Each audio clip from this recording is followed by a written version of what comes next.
Hey everyone, Amtrak and CSX Rafinio, and we got a CSX freight close to like 107, and then he just met CSX 270 was an eastbound freight down Nail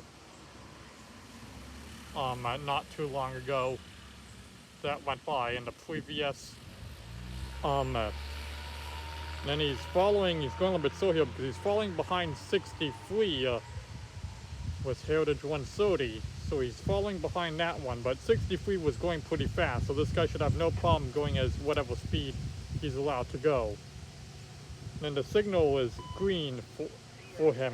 At first it was white, and then it turned yellow, but it's fine now because I hear him turn green already a few minutes ago, and that's why he knows it's green, because he's revving up.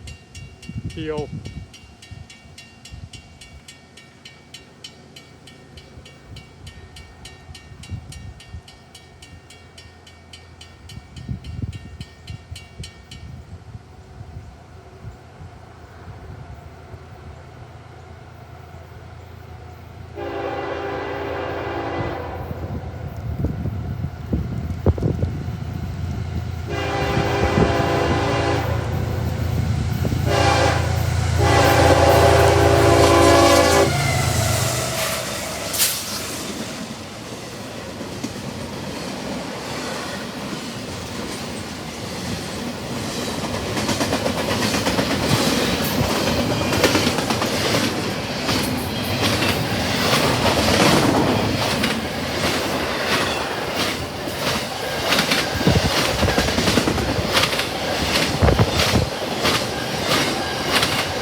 Nice K5, Mason K5HL on him, nice one.